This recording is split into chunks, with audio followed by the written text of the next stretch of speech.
Salut les fans d'apiculture, j'espère que tu vas bien, c'est Mathieu, ravi de te faire cette nouvelle vidéo aujourd'hui qui, pour te dire, pique un peu parce que pour une fois, au moment où je te fais la vidéo, les abeilles ne seront pas dehors, il est 5 heures du matin comme tu peux le voir sur ma tête et donc eh bien, je suis à l'aéroport Charles de Gaulle pour prendre l'avion, direction donc Toulouse comme tu as pu le voir dans le titre et écoute, tu vas passer 24 heures entre guillemets avec moi et surtout voir un petit peu comment ça se passe la fabrication d'un produit français. Si c'est pas déjà fait, écoute, hein, je t'invite à liker, à partager, à laisser des commentaires en dessous, surtout à t'abonner et à activer la petite cloche. Si tu as envie bien d'avoir les 10 plantes mellifères utiles aux abeilles pendant toute la saison, tu as l'ebook en dessous qui est offert dans la description. Et pareil, tu as les formations qui sont disponibles en dessous dans la description, avec possibilité de prise en charge suivant ton statut professionnel. Donc n'hésite pas. Et quant à moi, écoute, on va aller passer le checkpoint, voir tout ce qu'il y a d'utile derrière. Peut-être un petit café ou un petit thé, on va voir. Et puis, écoute, on se retrouve derrière.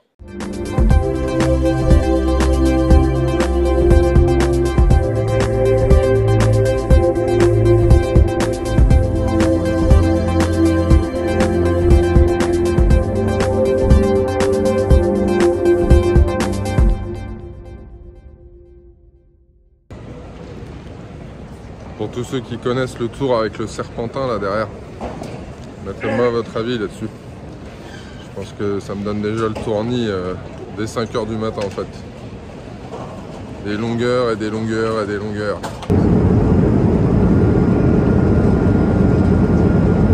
Non mais les amis, on arrive à Toulouse là. C'est quoi cette météo? Hein? Sans déconner. Rassurez-vous, j'ai pas pris Lufthansa. Hein. À côté, c'était Air France.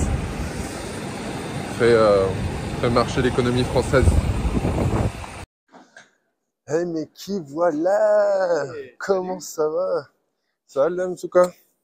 Impeccable, bienvenue à Toulouse. Tranquille. Ouais, je sais pas si on t'entend bien là. On va te mettre un micro histoire de voir. Hey, tu me dis bienvenue à Toulouse, mais là, ça va pas. Qu'est-ce qui t'arrive? Il y a un truc qui déconne. On n'a pas bu le café? Ah non, il n'y a pas la météo là. Elle est où la météo? Il est où le soleil là?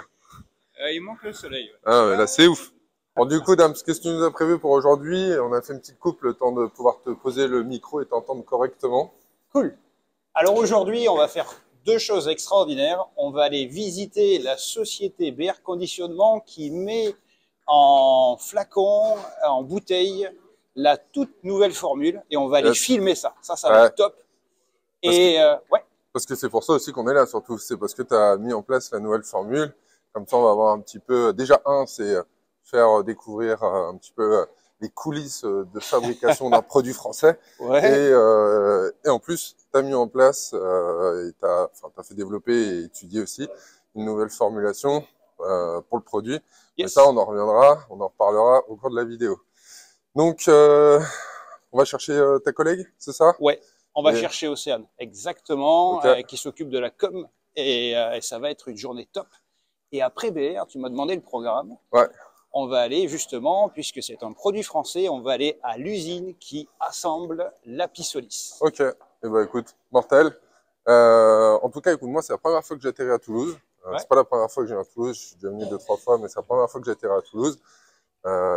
Bon, tout le monde le sait pas parce que moi je raconte pas non plus toute ma vie, hein, on fait surtout de l'apiculture, mais j'aime bien l'aéronautique. Et c'est vrai que d'arriver et de voir les aérogares de chez Airbus avec les belugas à l'entrée et le matos, les avions et tout, franchement, c'est plutôt sympa. Ça change des autres aéroports. Et puis écoute, bon, on va pas remettre la météo sur la table hein, parce que là je suis vraiment déçu de la météo. Là, franchement, les sudistes qui me vendent du rêve à chaque fois. Les grillons, les crickets, Jiminy Cricket, tout ce qui va avec, le sud, tout. Hein. Bon, en même temps, j'avoue que vu le nombre de piscines que j'ai vues depuis l'avion autour de l'aéroport, autant te dire que je pense que les piscines, elles sont pas là pour rien. Donc, non, ouais, écoute, la semaine prochaine il fait beau, tu restes? Ah, écoute, je reviens, Simon, je reviens, mais... Allez, on va à la voiture et puis en route pour cette journée d'aventure. Allez, ça marche. derrière. Bon, ça va, j'ai de la chance. Tu m'as prévu une voiture assez haute quand même. Parce qu'avec mon corps de faux bourdon, si tu veux, dans une Smart ou une Mini, ça aurait été compliqué. Tu vois, Non, je t'avais mais pas prévenu, mais on a un peu de route aussi, alors ça devrait le faire. c'est confortable, ça va. Allez, go. Go. Coucou. Hello, comment ça va? Ça va et toi? Bah ouais, tranquille, ça va. Écoute, ça va, t'es prête pour la route aussi? Ça y est. On the road Ouais. again. On s'était vu à Tours la dernière fois? Ouais, au salon. Bon, eh bah écoute, on va passer la journée ensemble. Hein. Ouais, ça va être cool. T'as fait de la place sur le téléphone, Bien t'as préparé sûr. les micros. Tout. Bon, ok, bah écoute, allez, go, feu en avant. C'est parti.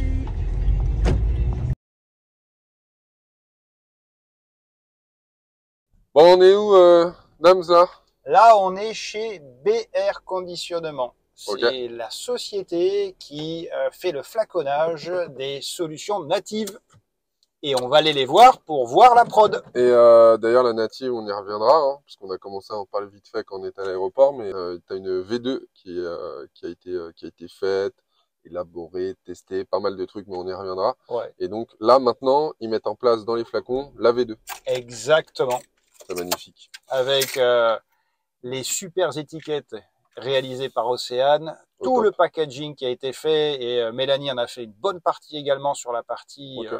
emballage, et on va aller voir ça Ok. ensemble. Ouais, parce que du coup, toute cette partie-là, c'est internalisé, tu passes pas par un graphiste externe, tout ça, c'est dans Ah l'équipe. non, j'ai la chance d'avoir. Je sais, mais bon, on sait jamais, pour expliquer aux gens que tu es structuré, que tu as une équipe, voilà, c'est tout ça. J'ai la chance, oui. Ah, et bah, c'est magnifique. Bon, allez, on sort et on y va, on va aller voir ça. Allez, on y va. On est rentré dans la structure, et donc Yes. on va passer à l'habillage, je pense, pour sûrement ressembler aux personnes qui sont derrière. Ah bah oui. Donc allez, on va s'équiper. Merci. Merci bien. Vous êtes sûr que j'ai besoin de ça là? Obligatoire. Ah, bah, tu vois que la tu veux tête plus que je filmer me paye, maintenant. avec la tête que je me paye. Non, c'est pas ça, mais je pense pas avoir gros cheveux qui tombent dans le liquide là. Ah ben tu moi vois, c'est pareil. Si, vous allez même avoir le droit au cache-part parce que vous avez de la barbe. Ah, On va être mignon. eh ben, j'aurais dû me raser. Donc c'est ici Et que nous voilà là. chez BRC.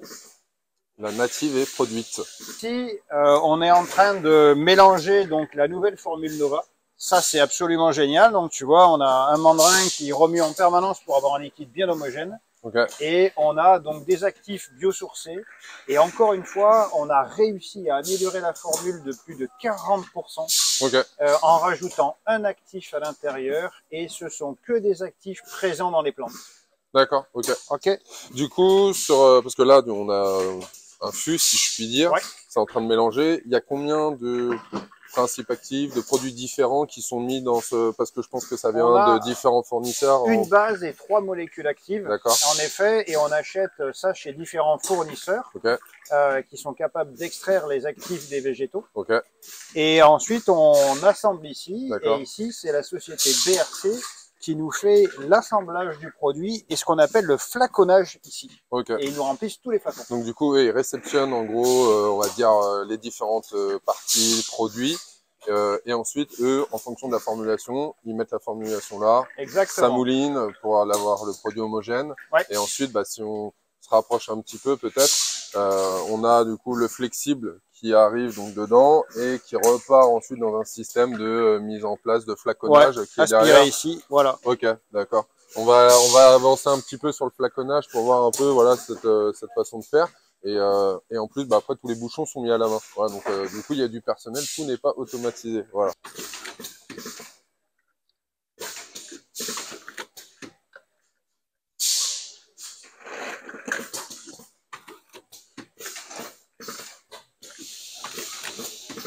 Ok, donc pour faire suite à ce qu'on est en train de voir, c'est vrai qu'on a sauté une petite étape. Pourquoi? Parce que déjà on a un poste en fait qui est juste avant, qui est celui-ci, qui est la partie en fait mise en place des flacons vides, ouais, des flacons vides. exactement. Donc il y a une opératrice qui est là, qui récupère tout le flaconnage vide en fait des cartons qui sont en stock derrière, qui va en fait venir les mettre ici. Voilà, parce que bah, ça se fait pas tout seul. Exactement. Voilà.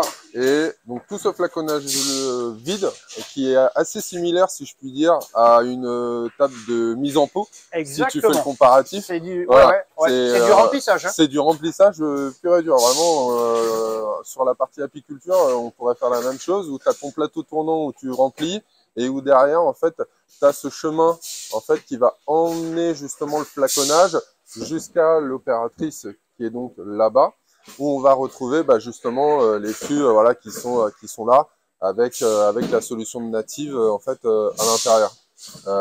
Et le remplissage du coup depuis le fût qui se fait de façon automatique. 120 millilitres. Voilà ce qu'on voit. Elle positionne donc les bouchons qui ont une sécurité.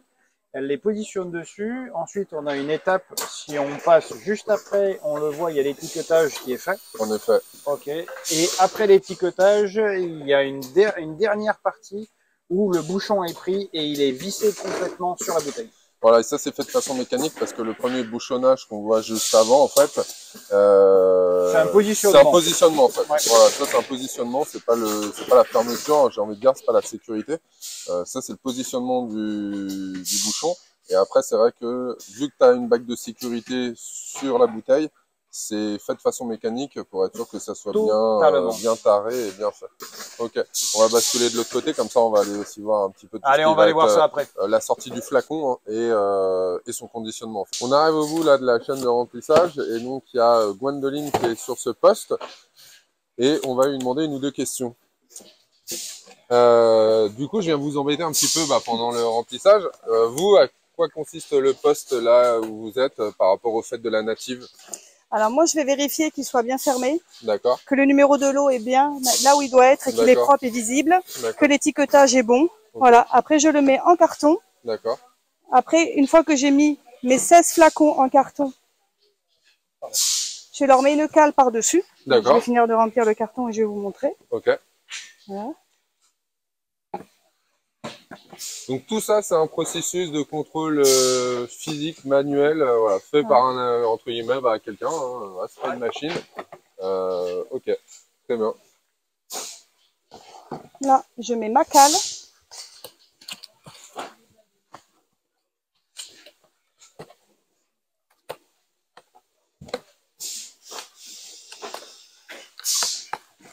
L'étiquette du produit.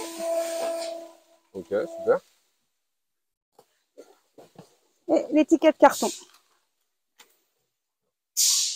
D'accord, là on va retrouver toute la partie numéro de lot, fabrication, tout ça. Et voilà, et sur la palette.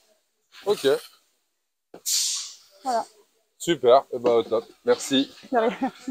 Damien, du coup, là on est au bout de la chaîne de fabrication du flacon native, ok. Je vois que là, par exemple, c'est sur palette. Exactement. Ok. Toi, quand tu reçois justement la palette, parce que forcément tu reçois en volume, hein, tu reçois directement d'ici. Moi, quand j'en ai moi en boutique par exemple, je vais recevoir le carton qu'on va voir là. Voilà, je peux recevoir un carton comme ça, qui est de la fabrication dont on vient d'échanger avec la dame. Toi, sur la palette, tu reçois combien d'unités là comme ça directement, toi, au niveau du local? Nous, alors on va faire deux choses. Une fois que c'est prêt comme ça, on va en envoyer à l'usine qui nous fait l'assemblage de la pissolisse, puisqu'on a une partie de nos expéditions qui se font depuis là-bas. Et aujourd'hui, on va aussi en embarquer nous dans la voiture parce qu'on fait des expéditions depuis notre local à Pissolisse où on a la recherche et développement. On a toutes les personnes au local à Pissolisse et on fait pas mal d'expés depuis là. Ok, donc, du coup, vous gérez les expés depuis 2 points de... Exactement. Pas simple, hein. Eh ben, j'ai la chance de bosser avec Mélanie qui s'est organisée tout ça. Tu m'étonnes, c'est clair. Autant dire que nous, on a en fait l'expé. Si je vais avoir 2 points distincts pour gérer les expéditions et tout, on a la logistique. Il y a une sacrée mise en place à mettre. Ouais. Une logistique à 2 endroits à gérer. Ouais. Ok, d'accord. Et là, en termes de volumétrie, sur une palette comme ça, tu reçois combien d'unités de flacons à peu près, tu sais, ou de cartons à peu près? On va faire à peu près une prod de 2000 flacons, une première prod de lancement pour le printemps. Et on a une très forte demande parce qu'on a commencé à faire de la com dessus. Ouais. Et on va voir, on risque à relancer une prod assez rapidement. Après, moi, j'ai une question parce que on va venir à la prochaine étape un peu sur l'histoire d'Apisolis, le développement et tout ça.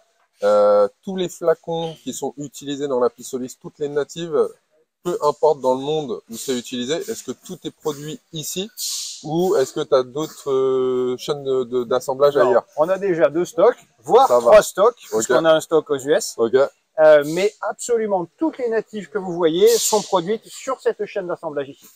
Donc, tu fais partie des rares produits, je dirais peut-être pas industriels, parce que tu n'as pas la casquette d'industriel, mais c'est un produit qui est industrialisé. Oui. Donc, tu fais partie des rares, peu, j'ai envie de dire, parce que maintenant, il n'y en a plus non plus des masses, des sociétés qui exportent, voilà, entre guillemets, de la techno, voilà, vers l'étranger, surtout en France. C'est plus l'inverse, j'ai envie de dire. Donc, tu fais partie des rares sociétés maintenant en France qui arrivent ou qui exportent du moins à l'étranger des produits qui sont réfléchis et assemblés et ou produits sur le territoire. Aujourd'hui, la Native, c'est un produit 100% recherche et développement français. Ouais. On exporte dans 17 pays en Europe, sur le marché nord-américain, en Océanie, comme tu le sais, Australie, Nouvelle-Zélande. Et tout est produit ici, et on va aller voir la deuxième partie après, juste après. Chez Cizelec, et il y a toute la partie assemblage électronique, et on a même, bon, on n'aura pas le temps de visiter le BE d'électronique, mais on a un bureau d'études électroniques qui nous accompagne. C'est magnifique. Tout est fait en France. C'est génial. Et donc du coup, bah, peu importe, toi tu lances 2000 unités de production sur palette. On fait des batchs de 2000. 2000, et une fois que ça c'est fait, ça part sur les 3 hubs que tu as, entre guillemets, en termes de stock, en fonction des régions, mais ça part pour 2000 unités. Et on fait des batchs de 2000, et en fonction des demandes, nous, ça nous permet de régler tout ça. Ouais, après toi, tu t'adaptes en fonction de la demande et des trucs. Ok, super, bah écoute, on va continuer, hein. On y va. Allez, ça marche. Allez, on enlève le déguisement. Hop là. Et on va voguer vers d'autres aventures. Et bah voilà, on sort de l'usine, le soleil arrive. Voilà. Voilà, c'est le premier truc que tu m'as dit ce matin. Voilà. J'avais commandé le soleil, je me suis dit pendant la visite, le soleil il sort, impeccable. Parfait, parfait. Bon, en tout cas, sympa la visite d'usine. Il y a quelques petites choses. Voilà, on a discuté après avec les responsables qualité et tout, qui nous ont fait des retours d'expérience, tout. Donc c'était plutôt sympa, mais on pouvait pas le filmer. Donc bon. Confidentialité oblige. Confidentialité, mais en tout cas, vraiment super structure. Pour ceux qui ont besoin de flaconnage en tout genre, je vous conseille d'aller là, c'est vraiment sympa. Tu les conseilles aussi ou pas? À BRC, bon, ça va, moi depuis le début je bosse avec. Ouais, ok. Et on l'a vu, ils travaillent avec des très gros et ils savent s'adapter à nous. Ouais, grave, c'est clair. Ils savent s'adapter à nous et c'est juste extraordinaire. Parce qu'en fait, ils font aussi de la petite, entre guillemets, petite, parce que c'est sûr que bon, là, toi, tu fais 2000. Voilà, mais c'est vrai qu'ils parlaient des dizaines de milliers d'unités sur certains professionnels avec qui ils travaillent. C'est énorme, franchement, c'est vraiment super sympa à voir aussi, même de l'intérieur. Donc voilà. Donc la suite, on fait quoi? On va manger là? Là, on va aller manger un morceau. Ok. Et après, on file à l'usine. Ils nous attendent. Sur l'assemblage, et bah écoute, allez, c'est reparti, on monte en voiture, on y va. Il n'y a pas de soleil.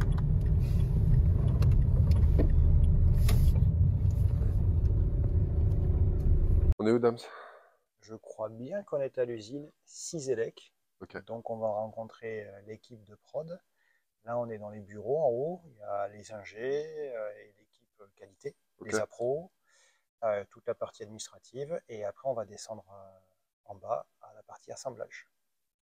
Top. Et on va sûrement rencontrer... Est-ce qu'on verra Fabrice? Excusez-moi. Il est là? Bon, bah, on verra Fabrice, le boss. Parfait. Et qu'est-ce que je vois là-bas, dis donc? C'est quoi ça, Damien? Qu'est-ce que tu as fait? On a installé des ruches. Ben oui. Là où tu produis la pissolise, vous avez installé des ruches. Eh ben la cohérence jusqu'au bout. Bah, franchement, c'est vraiment pas mal. C'est en plus, elles ont l'air d'être bien là, parce que franchement, le paysage est vraiment plutôt sympathique. Ah ben là, elles sont super bien. Je pense qu'il y a de quoi faire, tu m'étonnes. Bon, allez, on va voir la prod. Allez, gaz. C'est ça. C'est fait pour pas, il faut pas avoir de pull. Allez, il faut parfait, être, on s'équipe, puisque on est dans la partie électronique avec Fabrice. Enchanté. Ça va, Fabrice? Bienvenue chez Cizelec. Parfait. Ben on va partir faire la visite de la ligne d'assemblage. Pour la pissolise? Tout à fait. Ok, bah on vous suit alors. Merci. Donc on est ici sur la ligne d'assemblage des composants montés en surface, donc ce qui va nous permettre de poser les composants en fait sur les cartes électroniques de l'enfumoir. Donc on va retrouver plusieurs types de machines. Donc on va avoir en premier lieu une machine qu'on appelle la sérigraphie, qui va permettre de déposer en fait la pâte à braser sur le circuit imprimé, et qui va ensuite permettre aussi la soudure dans le four à refusion. Donc après, une fois qu'on a passé la sérigraphie, on va passer sur une machine de contrôle qui va vérifier que le process de sérigraphie se soit bien comporté, bien exécuté. Et ensuite, on rentre dans la machine de pose, où on va retrouver en fait différents composants de la carte électronique qui vont être posés par les têtes de la machine. Donc on va venir prendre les composants et les poser sur la carte électronique. En fait, on prend les composants avec le... C'est ce que j'allais dire là, ça c'est... aspirant. Ça c'est l'ensemble des composants, ça? Ouais, tout ce qui est là sur la machine, il y en a de l'autre côté aussi. Et donc là, on vient aspirer le composant, on va le poser après à l'intérieur. Donc là, ce type de machine d'assemblage, c'est des machines qui viennent d'où? Alors là, aujourd'hui, ça, c'est une machine qui est produite en France, qui est complètement 100% française. D'accord. Ouais, donc on a les cartes électroniques de la Pissolis qui sont produites avec des machines françaises. Et donc là, on observe un petit peu la vitesse de pose. Donc c'est là où on se rend compte de la vitesse. Donc à chaque fois, on va charger les composants et on va les poser sur la carte. D'accord, donc là, à l'autre bout, là, on voit la machine justement qui arrive à récupérer les composants pour aller l'intégrer sur la carte. Elle va juste le positionner sur la carte. Et bah, je suis épaté qu'en France, on arrive à faire des machines comme ça. Franchement, je pensais pas que... Donc en plus d'avoir une fabrication française sur la Pissolis, la machine qui installe les composants est aussi française. C'est magnifique. C'est la marque Europlaceur.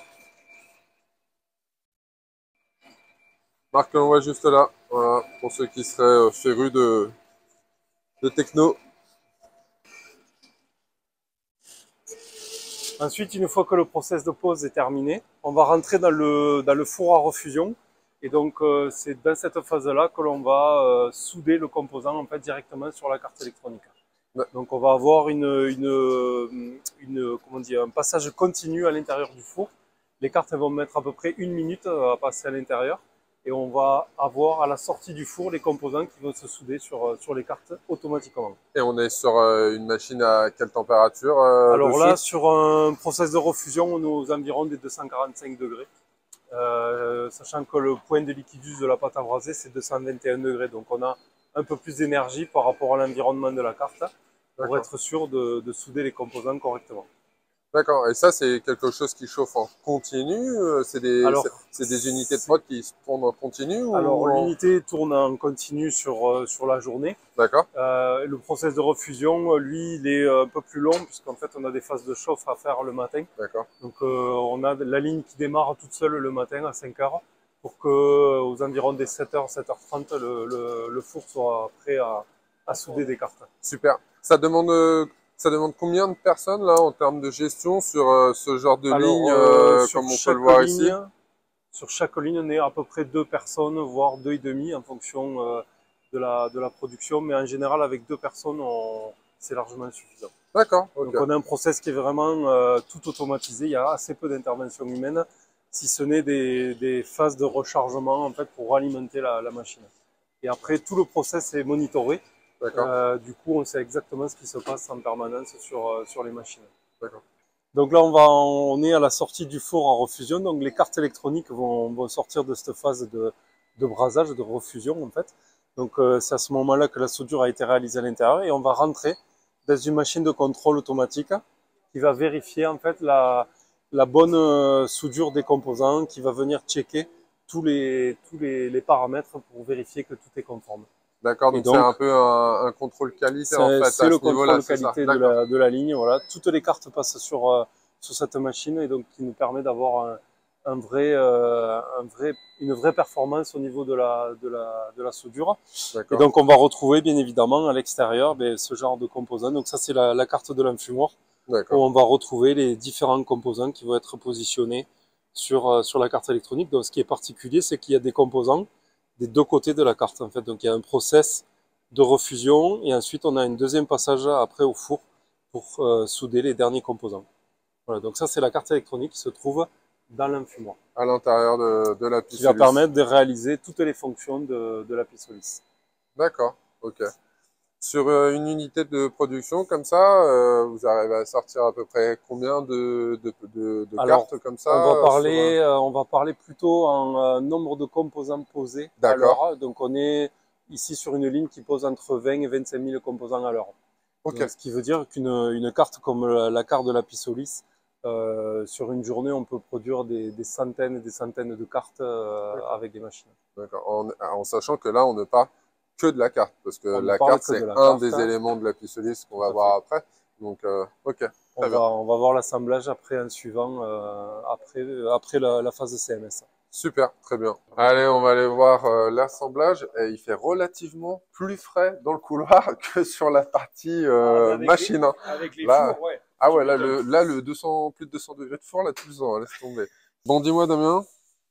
J'ai l'impression qu'il y a quelques petites modifs par rapport comment dire, aux éléments de la Pissolis que moi j'ai pu voir en ouvrant un petit peu, parce que il y a quelque chose de bien que tu as fait au niveau de la conception de la Pissolis, c'est que c'est interchangeable. Voilà, s'il y a quelque chose, un peu une panne qui casse, quelque chose voilà à remplacer, on va dire, voilà, tout simplement, on a la possibilité. Et c'est vrai qu'au niveau du boîtier, j'ai l'impression que c'est un petit peu changé, c'est un petit peu modifié. Bah déjà, ce que j'ai fait dès le début, et ça, tous les produits devraient être comme ça, est 100% réparable par l'utilisateur lui-même. C'est pas mal. Et tu gardes ta garantie. Donc là, ça c'est hyper important, ça veut dire que la longévité de ton appareil, elle est infinie à partir du moment où tu décides toi de l'entretenir et de commander ta pièce, quoi. Clair. Et sur le site web, tu peux aller voir, aller chercher tous les tutos que tu veux pour changer ta pièce, clairement. Et ce qu'on fait, c'est que quand un produit sort, il est fabriqué en plusieurs milliers d'unités, et on a des remontées d'utilisateurs, on remarque des choses et on améliore en fait. Et on a une amélioration continue qui se passe sur la Pissolis. Et d'ailleurs, si tu peux, Océane, venir juste nous, regarde, on va montrer ici. On a développé ici une cloison sur les versions que l'on a aujourd'hui, avec de l'étanchéité justement pour créer une étanchéité avec la partie électronique qui se crée ici. Et là, on a une cloison en fait qui vient parfaitement protéger l'électronique. Et ça, tu vois, on a fait évoluer notre produit. Alors c'est vrai que quand nos clients voient le boîtier, c'est le même boîtier. C'est ça ce que j'allais dire de l'extérieur. Pour moi, il ne change pas assez clair, mais c'est vrai que quand il est retourné, tu vois cette différence. Et voilà. Et ça, c'est vraiment une amélioration géniale parce qu'on a vraiment fiabilisé notre produit. On a travaillé ici aussi. Ça, ce sont les connecteurs. Certains l'ont déjà changé sur leur Pissolis. Ce sont des connecteurs qui permettent d'envoyer le courant sur la résistance. Okay. Et on a mis des pins ici beaucoup plus résistantes que les pins d'origine. Okay. Et ça fait partie de l'amélioration continue. Ça a amélioré la quantité de vapeur produite, ça a amélioré la fiabilité du produit, c'est top. Ouais, on y reviendra d'ailleurs sur la partie vapeur et tout ça, on en parlera tout à l'heure. Mais donc ça, c'est ce que les gens ils doivent avoir à l'esprit, c'est que le produit Pissolis tel qu'on l'a connu quand moi j'ai fait la présentation il y a maintenant quelques années en fait, voilà, j'avais des cheveux encore sur les vidéos. Et j'ai commencé avec des cheveux aussi. Toi il y a peut-être un lien. Il y a peut-être un truc, ouais. Mais du coup, le produit n'est pas, entre guillemets, une version finale, j'ai envie de dire. C'est un produit qui est en évolution constante. Ton produit, tu le fais évoluer parce que tu écoutes, entre guillemets, les clients, les apiculteurs, et tu le fais évoluer. Exactement. Aujourd'hui, moi, c'est la chose la plus précieuse que j'ai, c'est les remontées des apis. Ouais, bien sûr. Et c'est ce qu'on est capable de faire. C'est ce que je dis tout le temps. L'enfumoir, pendant des siècles, il n'a jamais évolué. C'est ce que j'allais dire, ouais. Ça a pas les gens bougé, contents, pas contents, c'est un outil qui est quand même central en apiculture. Et c'est le message que je veux envoyer, c'est que moi j'ai des remontées d'utilisateurs. Aujourd'hui, on a travaillé à améliorer la Pissolis. Et puis, on a des besoins qui se dessinent sur possiblement des versions futures. Et grâce à cette technologie qu'on a développée, on peut maintenant s'adapter à l'apiculteur. Et là, on est dans la première phase où on fait d'abord l'amélioration continue et la maîtrise de notre première version de produit. Okay. Et petit à petit, on ira sur des versions, par exemple, professionnelles de l'outil, des choses comme ça. Et on va pouvoir dessiner l'outil qui convient aux gens. Et c'est plus aux apiculteurs à s'adapter à l'enfumoir, mais maintenant, c'est la Pissolis qui s'adapte aux apiculteurs. Et c'est ça qui est intéressant. Ça, c'est sympa. Donc, potentiellement, des personnes qui pourraient avoir des requêtes, des suggestions à t'apporter, ils peuvent te contacter via le site, ce genre de choses, pour te faire les retours, en fait. Mais que les gens me disent ce qu'ils aimeraient avoir dans leur produit idéal, et moi, c'est simple. Ouais. Ensuite, je récupère l'ensemble de ces informations, et on va dire, les requêtes les plus récurrentes, eh ben, je vais essayer de répondre et de produire le produit, l'appareil dont ils ont besoin. Le plus adapté à la demande. Et je pense que pour un outil, tu vois bien, tous les apiculteurs du monde, quand on veut ouvrir une ruche, on a besoin d'un enfumoir. Ben moi, je veux un outil qui s'adapte à moi. Et aujourd'hui, je peux le faire avec cette techno. Mais j'ai besoin des retours terrain, j'ai besoin des API pour dessiner le meilleur produit possible. Ok. Je reviens sur quelque chose que tu as dit, parce que voilà, tu parlais des tutos, voilà, pour changer par exemple la partie pin, voilà, sur les boîtiers, ce genre de choses. Tu parlais des tutos. Le tuto, les personnes ils vont le retrouver où? Parce que moi, autant, tu vois, j'ai fait le tuto sur le déballage, l'unboxing, voilà, comment on l'utilise. Je pense que les gens qui regardent moi la chaîne voient assez régulièrement que je travaille avec la Pisolis et que c'est pas juste un produit commercial que j'ai mis en avant, mais que c'est vraiment un produit que j'utilise, tu vois. Où est-ce qu'il va trouver le tuto, par exemple, pour changer cette petite partie-là ou un autre élément? Sur le site web Apisolis, ok, très bien. Tu peux acheter toutes les pièces détachées et tu as une page support. Sur la page support, on a des vidéos. Certaines personnes, de manière assez autonome, arrivent à détecter leurs problèmes ou la pièce a changé, etc. Ensuite, on a un formulaire pour le support. Il y a Mélanie qui bosse avec moi, qui gère super bien la partie SAV. Et elle est hyper réactive et il suffit de lui poser des questions, lui envoyer des photos, ça ouvre un cas, on gère tout en ligne et on peut même, s'il faut faire une petite vidéo WhatsApp pour aller voir avec la personne et faire le dépannage en live avec la personne, on peut aider les gens.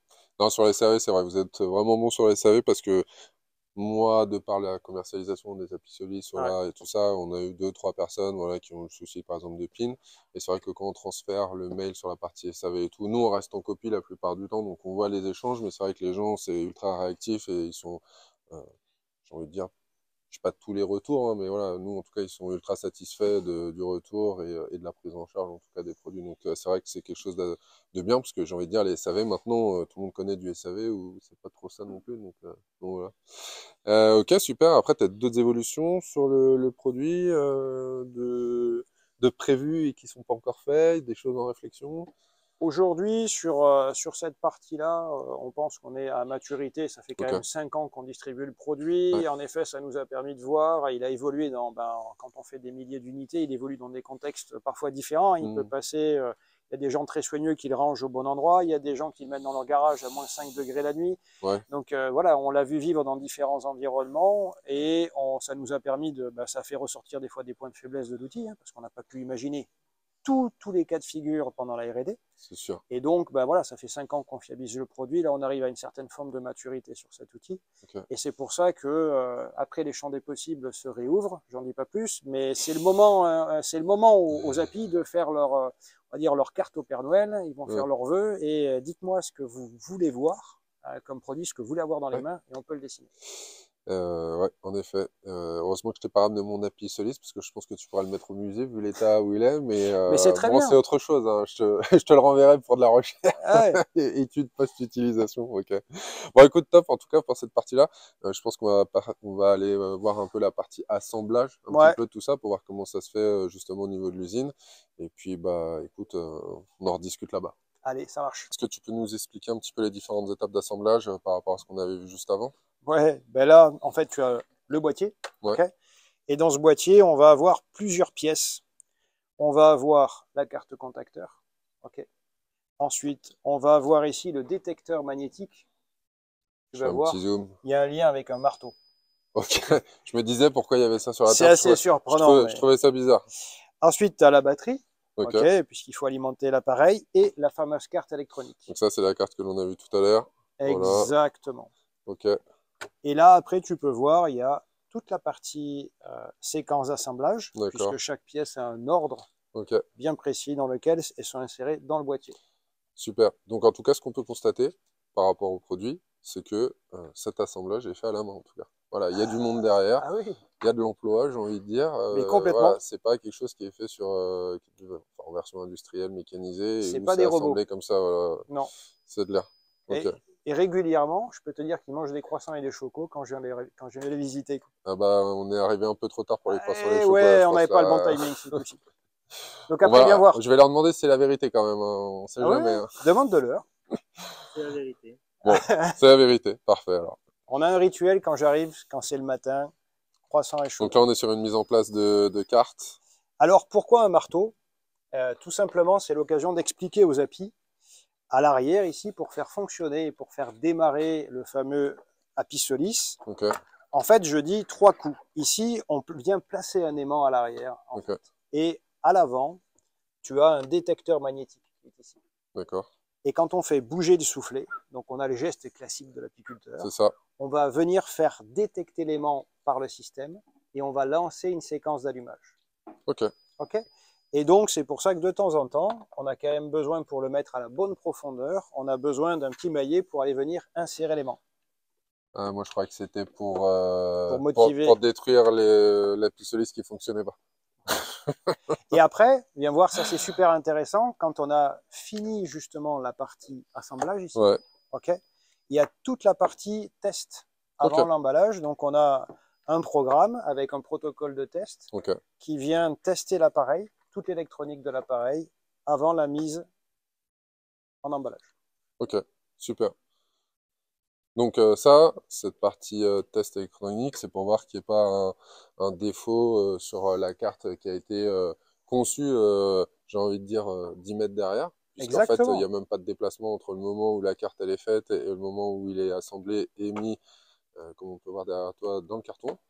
Donc, en plus, niveau empreinte carbone, on limite le déplacement. Ah, ben, et en plus, tu as vu, ce matin, on a 20 minutes entre l'entrepôt qui fait les flacons et ici. C'est vrai, en plus, on est juste à côté. Donc, on est local de chez local, hein, ouais, carrément, de bout en bout. Et là, viens voir, c'est super intéressant. Une fois qu'on a fait les tests, on a tous les protocoles de test qui sont faits. Ouais. Donc, pourquoi? Parce que quand on fait une carte électronique, eh ben, le système vérifie là-bas que tous les composants soient à la bonne place, mais on n'est pas à l'abri d'avoir un composant défectueux. Ouais. Et là, on le teste. Ici, on a un protocole de test pour vérifier le fonctionnement de chacun des outils.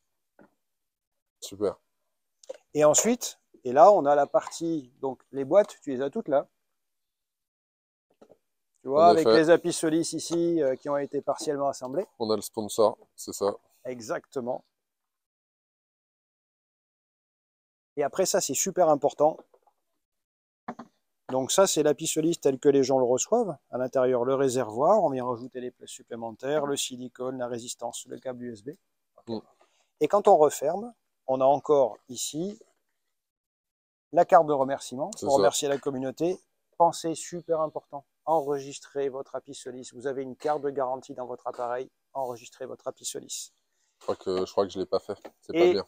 Alors, je vais être très franc, je ne suis pas bon élève sur les modes d'emploi, mais lisez le mode d'emploi Apisolis. Lisez le mode d'emploi, ça reste un outil assez simple, mais il faut faire une bonne mise en œuvre de l'outil. Ça, c'est hyper important, préparez bien l'outil, donc lisez le mode d'emploi.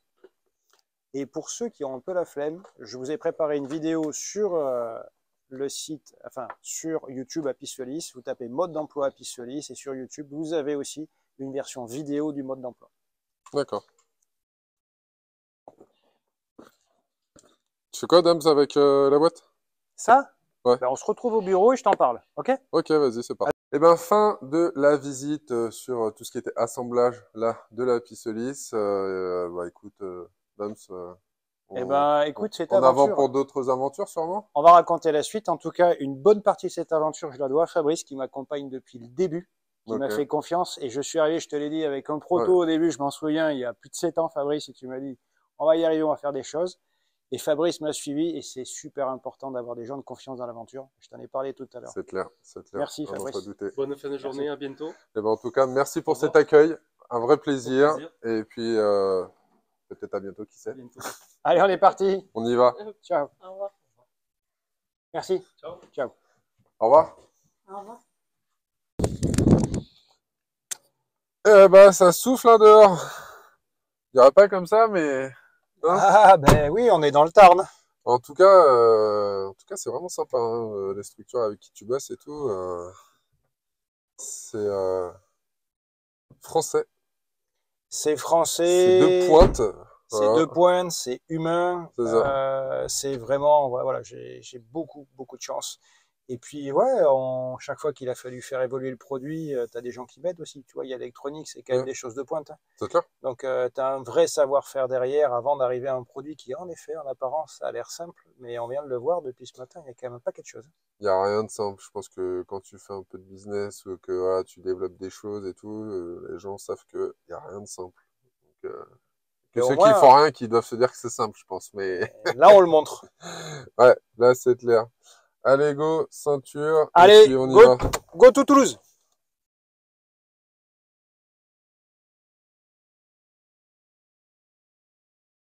Allez, nous voilà arrivés sur le site, les bureaux de chez Apisolis. Donc, on va aller voir un petit peu ce que ça fait à l'intérieur, voir sur quoi ils travaillent.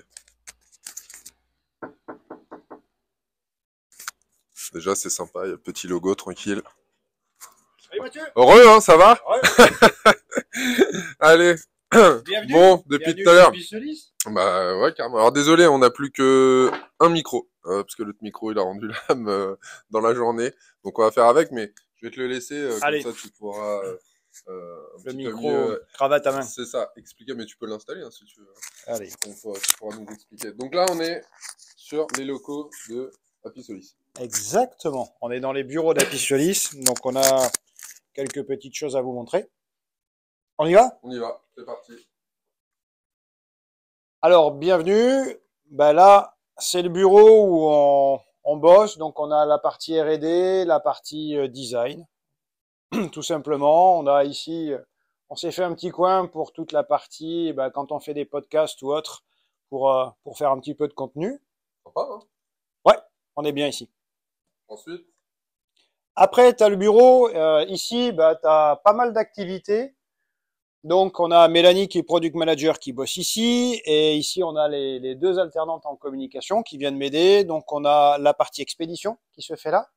La partie SAV aussi, ben, quand on reçoit des appareils ou qu'on envoie des pièces, on peut gérer de cette partie-là. Et là, on a toutes les expéditions qu'on prépare. Donc là, c'est toute la petite partie des désagréments que le consommateur, enfin l'utilisateur plutôt, pourrait avoir. Ça se gère ici. Exactement. Sur ce bureau. Ouais. Et Mélanie gère ça super bien. Alors, comme je te disais, maintenant, on a vachement fiabilisé le produit. Donc, avec toutes les nouvelles versions qu'on a sorties, toutes les améliorations. Ouais. Donc, on est vraiment concentré sur maintenant la commercialisation du produit et la formation. Top. On continue? Vas-y. Alors ça, c'est une pièce super importante.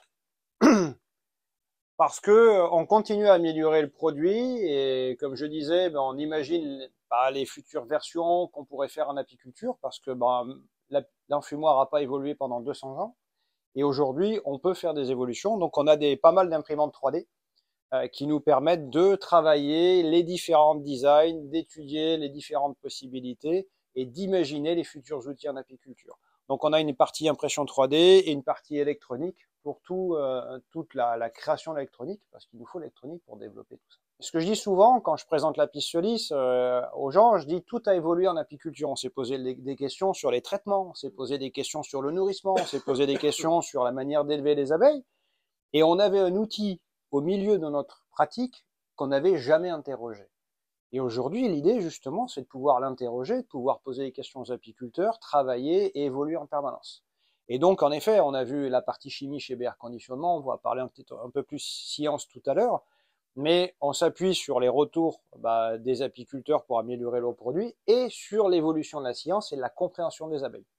Bon, là, on a la partie où on s'est mis tous les deux, on bosse aussi, mais voilà, là on vient se reposer, on discute entre nous, on fait des réunions aussi là, c'est super sympa.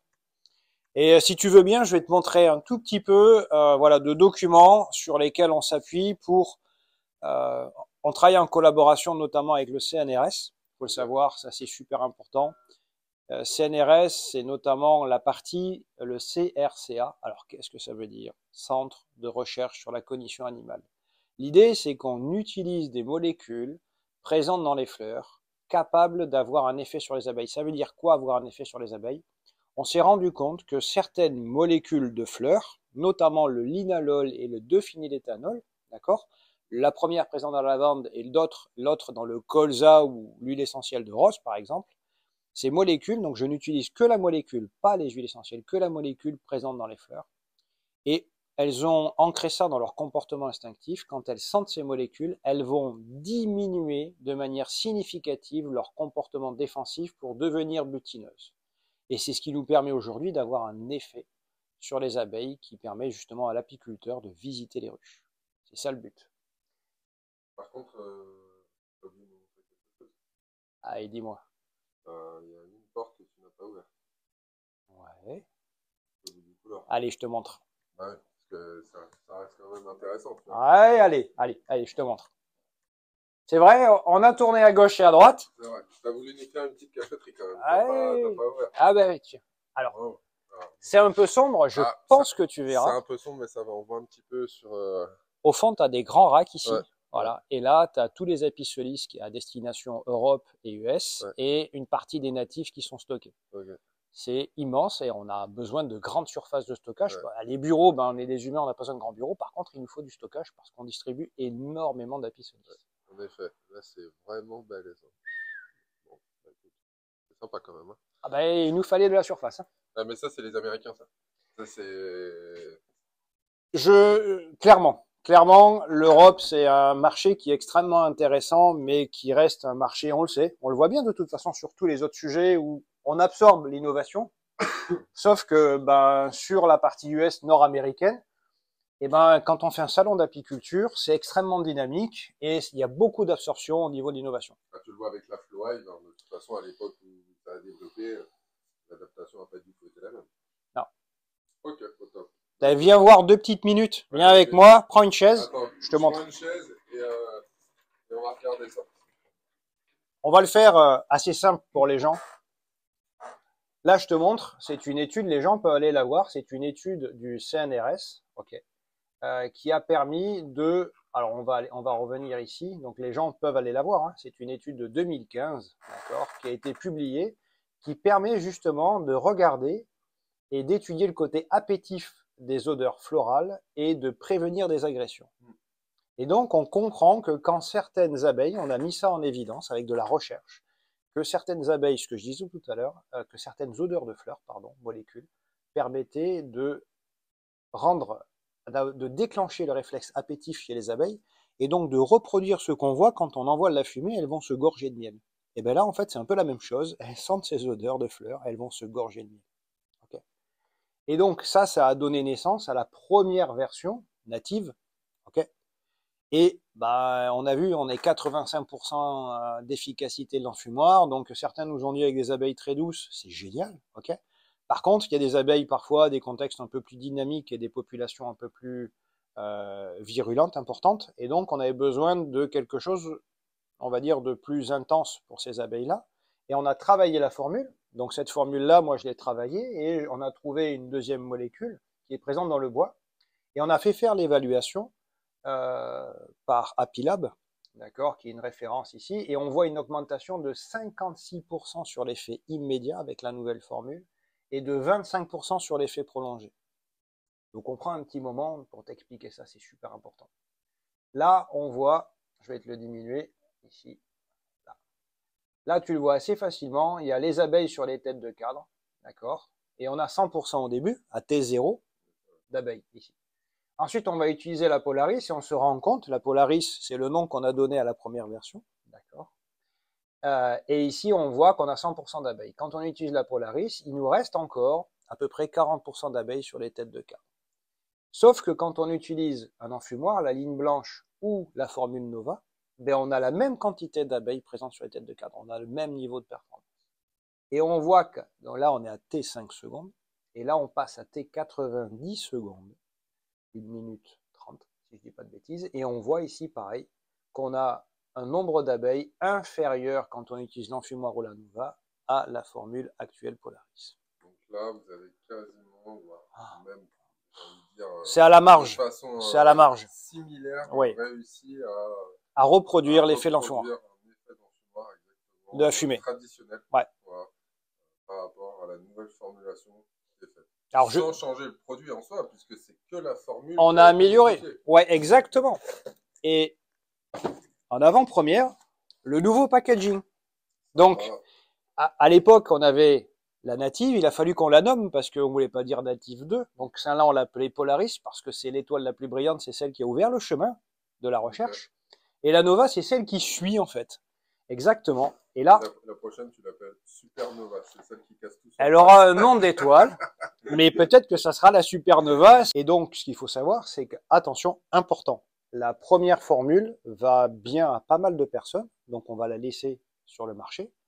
Et celle-là coûte un petit peu plus cher puisqu'on a rajouté des actifs supplémentaires. Et donc, certaines personnes, par contre, seront plus intéressées par cette formule. Et donc, on a mis les deux indicateurs sur l'effet immédiat et l'effet prolongé.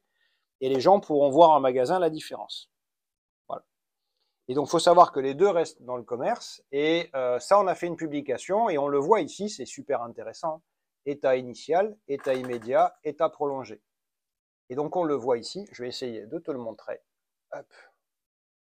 Tu vois la Polaris ici, et tu vois le nombre d'abeilles ici, d'accord. Et tu vois qu'avec Nova, ou avec l'enfumoir, tu as la même quantité d'abeilles au bout de 90 secondes.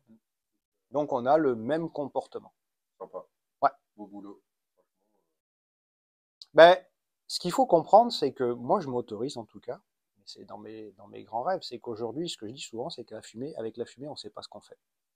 Aujourd'hui, on utilise de la science et de la connaissance pour interagir avec l'abeille, donc peut-être même qu'un jour, on fera même mieux qu'avec la fumée. Aujourd'hui, on ne sait pas ce qu'on fait, donc pourquoi on ne s'autoriserait pas, maintenant qu'on rentre dans la maîtrise, dans la connaissance, on pourra peut-être même dépasser l'effet de l'enfumoir, et on l'appellera Supernova. Allez, c'est dans la boîte, on voit. Voilà. Bon, Dams, ouais. tu nous as expliqué un peu la formulation, tout ça, donc plutôt sympa. Sacré travail surtout. Et, pour les gens qui n'auraient peut-être pas l'histoire d'Apisolis, ton histoire à toi, comment t'en es arrivé, j'ai envie de dire, un peu à ce qui a été fait, quoi, à cette structure, à ce produit, à ce fumoir nouvelle génération, moi, comme j'aime bien l'appeler. Ouais. Quand j'en parle, ça vient d'où un petit peu cette idée? Alors d'où ça vient? Un tout petit peu d'histoire. Moi, j'étais passionné d'informatique. De ça, j'en ai fait un métier. Pendant 15 ans, j'ai passé 15 ans dans l'informatique à m'éclater.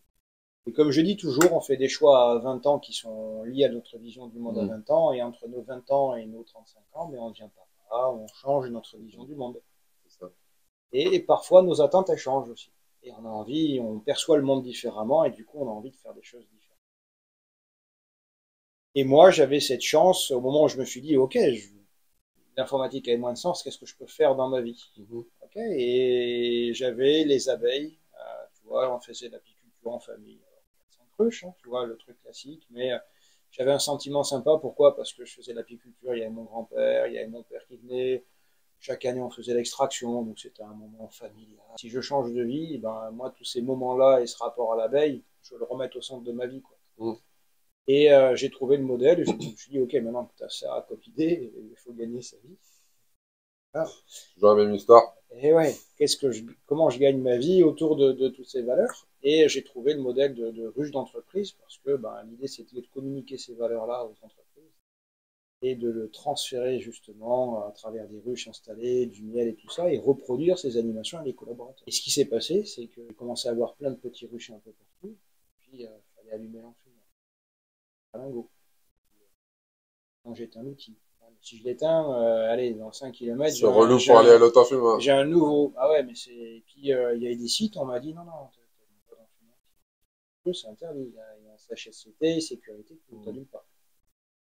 Et comment je fais? Enfin, problématique. J'ai plein de rues, j'ai besoin d'aller vite, j'ai des sujets de sécurité, c'est pas simple comme outil. Déplacement, tout. Moi, je veux un outil plus simple, quoi. Enfin, c'est mon quotidien, c'est pas possible.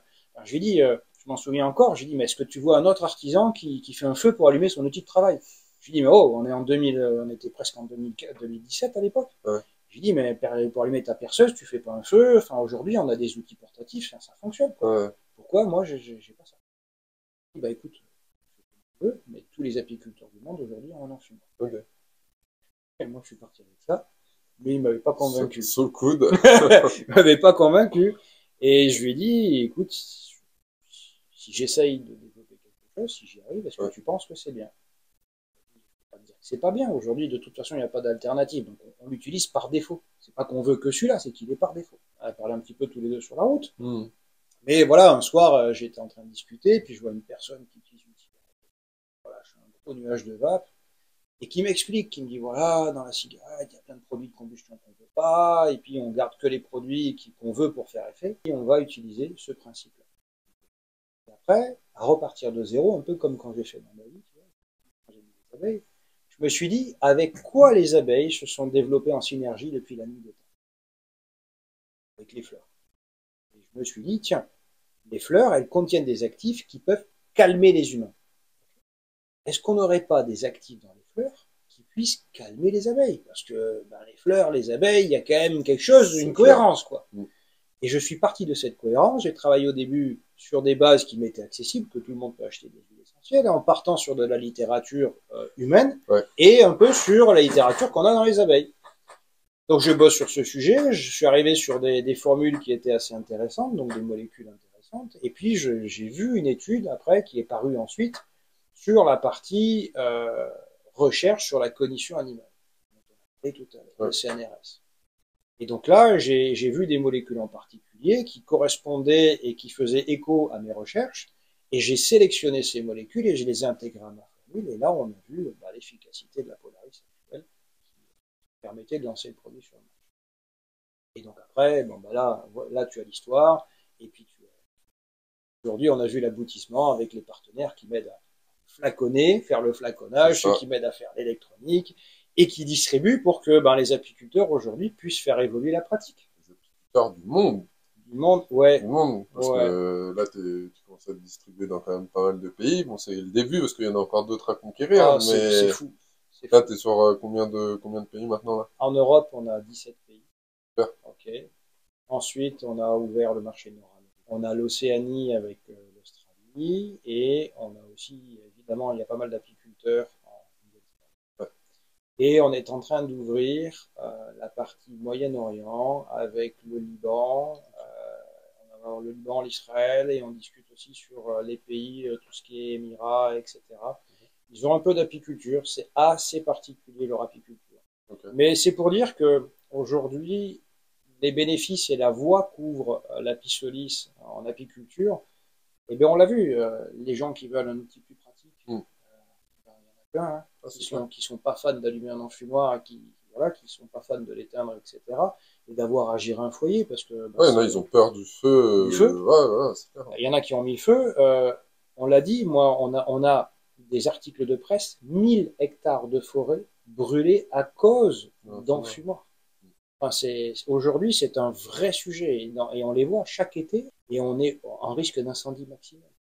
Et allumer un enfumoir en plein été, quand tout est sec, c'est hyper dangereux.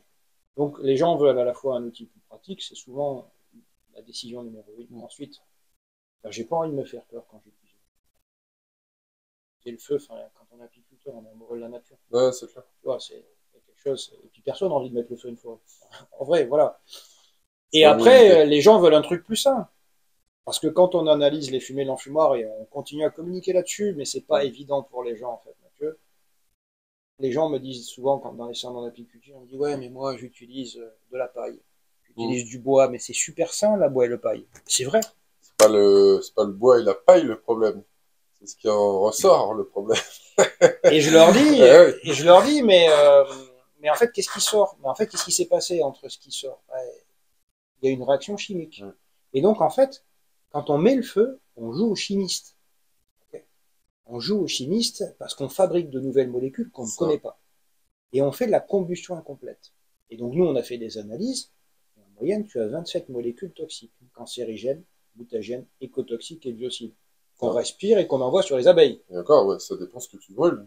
Ouais, on est sur des trucs safe. Hein. Parce que des incendies, tu prends des incendies, des fois où tu as du plastique, du pneu, des trucs, enfin, tu vois, de l'encre. Mais c'est encore pire. Tu vois, enfin, ok, 27 molécules en tout cas.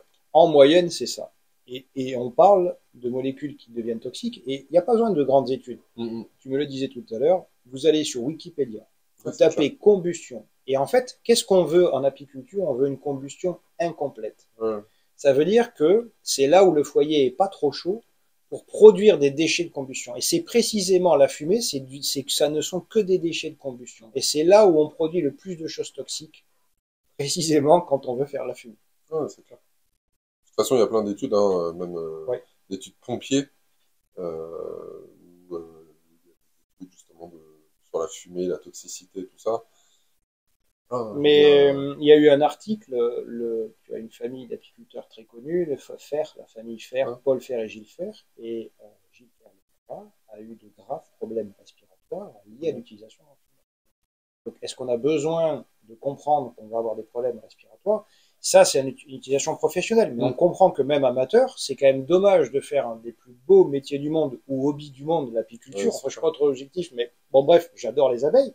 C'est quand même dommage d'aller s'intoxiquer chaque fois qu'on va visiter les abeilles. Enfin, c'est sûr que les gens viennent plus facilement te parler parce que tu vends un peu de miel que si tu leur vends un peu de pétrole. Hein. Mais après, chacun son truc. Ah, ok. C'est ça l'idée. Ah non, mais c'est clair, carrément. Mais ok, du coup, cette base-là, et tu l'as fait un peu à la Steve Jobs, du coup. T'as commencé dans ton garage. Ouais. Hein ouais, exactement. Ah, tu l'as pas dit ça. Hein. Tu l'as pas dit ça. Ben ouais, mais au début, enfin moi je suis un apiculteur comme tout le monde, voire même je démarrais ma vie d'apiculteur, on va dire professionnel, et j'ai pas plus de formation que ça. J'avais une idée qui me tenait à cœur, et mes premiers essais, mes protos, bah ouais, c'était dans mon garage. C'était dans mon garage. J'ai démonté des cigarettes électroniques, j'ai acheté je sais pas combien de produits d'huile essentielle pour les tester, pour voir ce qui se passait. Et puis voilà, et puis c'est comme ça que l'aventure s'est lancée. Mais après, t'as su t'entourer, t'as su croiser aussi les bonnes personnes, parce que ça si t'en as pas parlé. C'est un chemin de vie, en fait. T'en as pas parlé. Ouais. Et alors après, on va dire quoi, sa bonne étoile, oui non, mais du moins croire à ce qui est possible de développer et de mettre en place, je pense que c'est important aussi.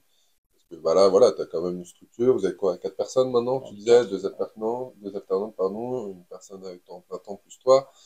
Voilà, et quand on voit maintenant la partie structurelle, le développement à l'international et tout, c'est sûr qu'on n'y arrive pas tout seul. On n'y arrive pas tout seul, mais ça peut paraître étonnant, mais il faut y croire en fait. Au début de cette aventure, moi j'ai pas de formation de chimiste. J'avais jamais fabriqué de produit de ma vie. Je ne parle pas forcément anglais couramment. J'avais jamais fait d'export de ma vie. J'avais rien. Si j'avais dû cocher des cases avant de démarrer cette aventure, j'en cochais aucune. J'avais juste envie d'y croire. Et je me suis dit, c'est possible. Tu vois? Je crois, en fait, après, bon, ça, c'est hors Apisolis, hein, mais je crois que c'est la partie de l'entrepreneuriat, en fait. Tu vois? Moi, je le vois avec la fabrique, hein. Moi, je fais pas de l'international, pas pour le moment, tu vois, même si des fois on a des appels un peu lointains, mais, si avant de démarrer, tu te dis, putain, faut que je fasse ça, je vais avoir telle emmerde, et telle emmerde, je crois que tu commences pas, en fait. Non. Après, ça reste j'ai envie de dire, c'est pas le job d'une personne qui gère une entreprise, mais c'est vrai que c'est un peu apprendre sur le tas. Ton taf, c'est un peu de gérer les emmerdes aussi, j'ai envie de dire. Voilà. Et régler les problèmes, surtout. Ça, de trouver les solutions, en fait. C'est ça le job. Mon job quotidien, c'est de trouver des solutions. T'as besoin d'aller à l'export, faut que tu te mettes les personnes qui vont en face pour pouvoir le faire, en fait. Ouais, c'est ouf. C'est ouf. Et donc, du coup, parce que bon, là, tu nous as présenté un peu les locaux, tout ça, tu parles un peu de recherche, donc voilà, de prochains produits à arriver, d'ici combien de temps à peu près, une idée?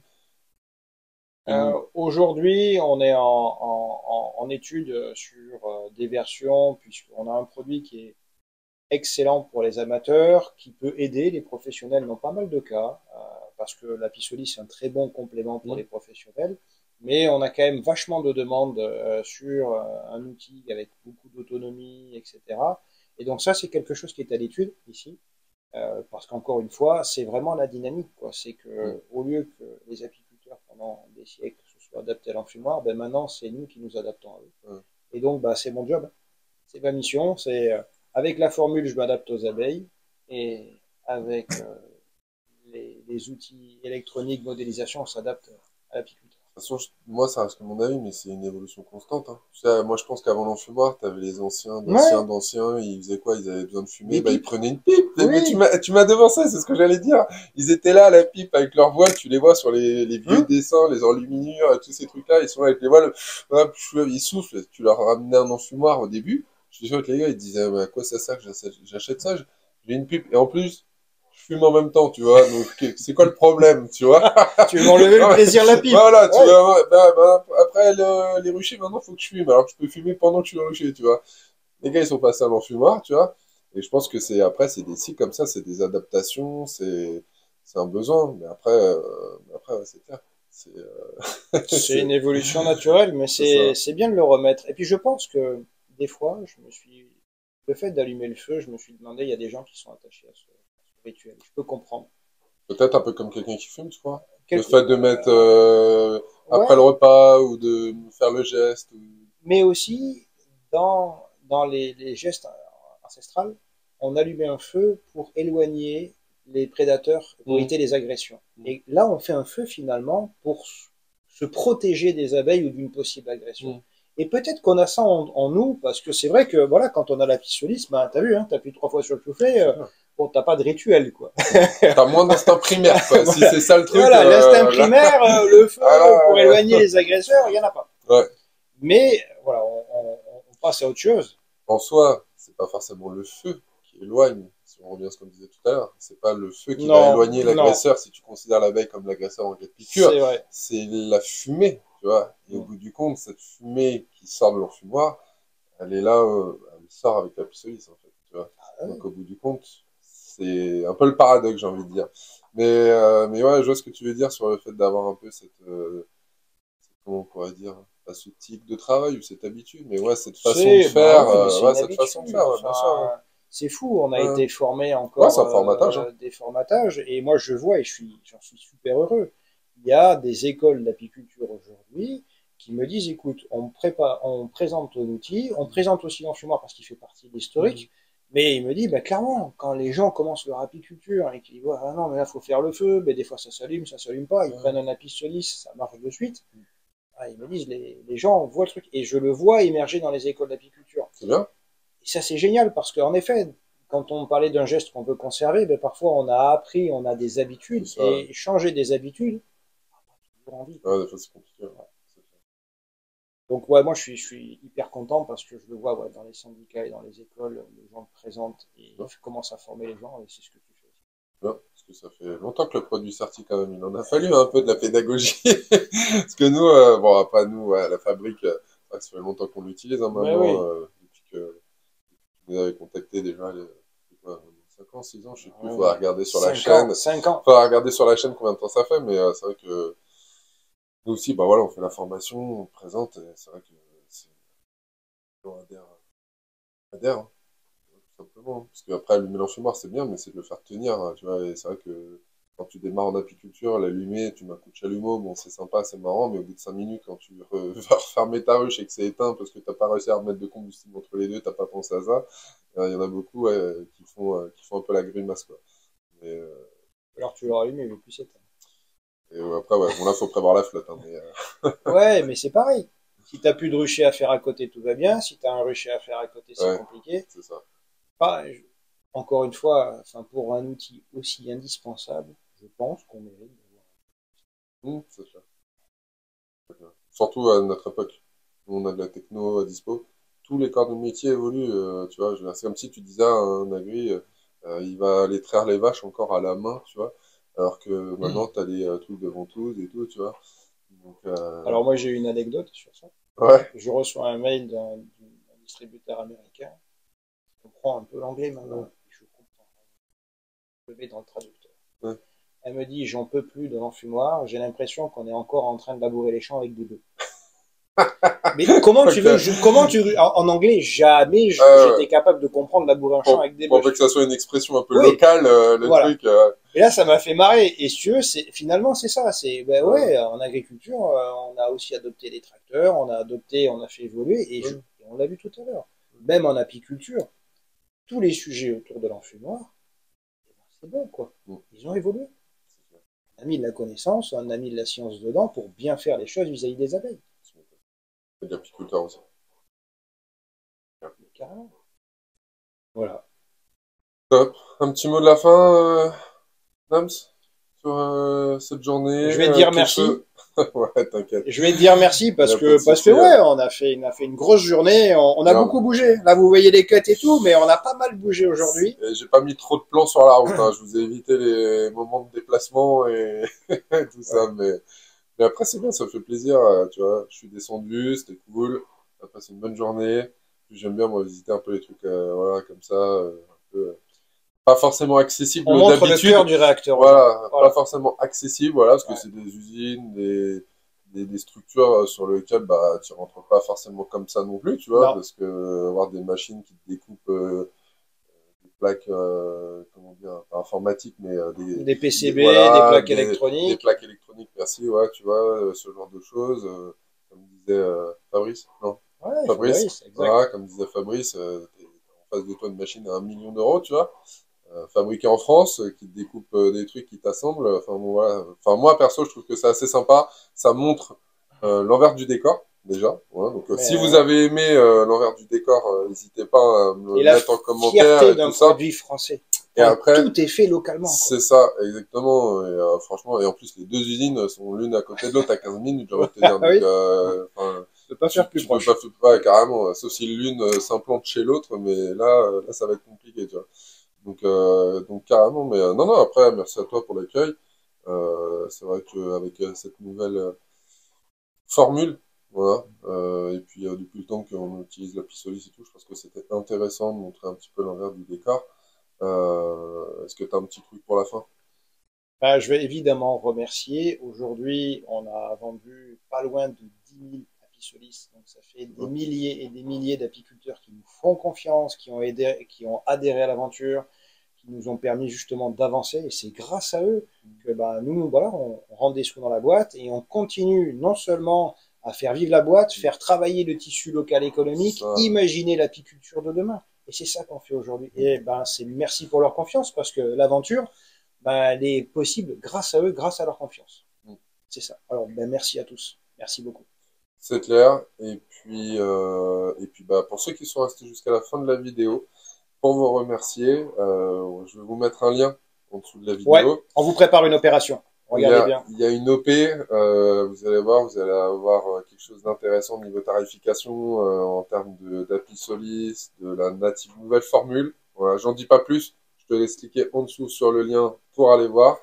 Dams, écoute, je te remercie en tout cas de l'accueil pour aujourd'hui. Merci aussi aux structures qui ont accepté d'ouvrir leurs portes, hein, parce que c'est vrai que des fois c'est des choses un peu secrètes, ils n'ont pas trop envie de communiquer des fois sur des choses comme ça, voilà.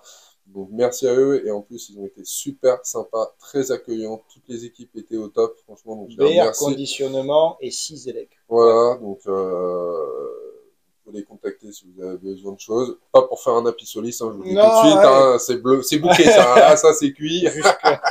Voilà, mais voilà, en tout cas, c'est sûr que si certains d'entre vous font d'autres activités annexes, je sais pas, de l'huile essentielle, ils doivent conditionner de l'huile essentielle. Et si vous avez un projet en électronique ou autre, là vous avez 2 acteurs. Enfin, moi ça fait 6 ans maintenant qu'ils m'accompagnent.